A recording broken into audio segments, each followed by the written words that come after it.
News Radio. Dagdag pabalita, Green Rice Action Movement, makabayang panawagan para sa pagbabalik ng FPRD sa Davao City. Alamin naman natin yan kay Kabar Jean Domingo.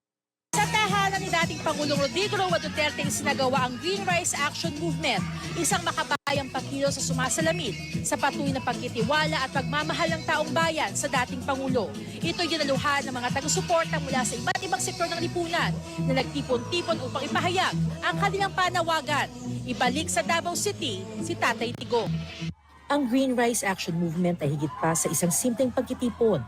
Ito'y isang kilusang makabayan na may layuning ipaglaban ng katarungan, katotohanan at kalayaan para sa isang lider na kanilang itinuturing na tunay na naglingkod ng tapat at buong puso sa bayan.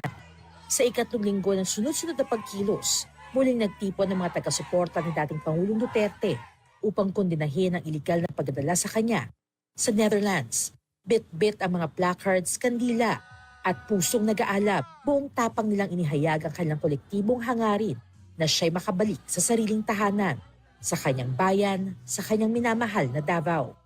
Ang tanong, bakit nandito pa tayo hanggang ngayon? Diba nag-2 months na tayo? Bakit nandito pa tayo ngayon?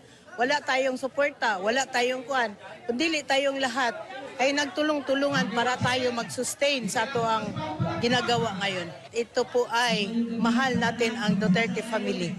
Mo nang patunay gyud nga hantud dili mauli sa Davao si President Duterte, di gyud mi muundang morali manawagan nga ibalik si Digong kay tungod si President Duterte mao na ang tunay na leader.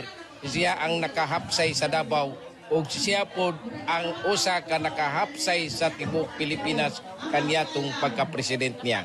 Nagkaroon ng mga madamdaming talumpati mula sa mga residente, opisyal ng lokal na pamahalaan at iba't ibang personalidad na nagpahayag ng kanilang suporta at pasasalamat sa mga nagawa ng dating Pangulo.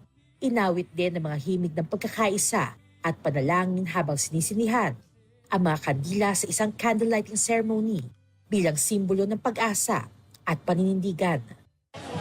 Mensahe ko sa kanya, maraming salamat, Tatay. Marami akong mga bata pinag-aral na walang ama. Ngayon, tinulungan ko sila kasi para sa iyo. Ang tulong na to kasi tinulungan mo ako, kinupkup ko mga walang ama na bata, pinag-aral ko sila. Ngayon ang ano ko kay Tatay, yun kasi pinaglaban ko talaga si Tatay. Si Tatay Digong lang ang may puso, mga Duterte lang talaga ang may puso at damdamin sa mahihirap. Sa bawat salita, sa bawat panalangin at sa bawat dasal, namayani ang diwa ng pagkakaisa na ang laban ng isang lider ay laban din ng kanyang mga kababayan. Ang Green Rice Action Movement ay naging konkretong pagpapahayag ng paniniwala ng sambayanan na si Duterte ay hindi lamang bahagi ng kasaysayan, kundi buhay na buhay sa puso ng taong bayan. Sa pagtatapos ng Green Rice Action Movement, isang mensahe ang nananatili.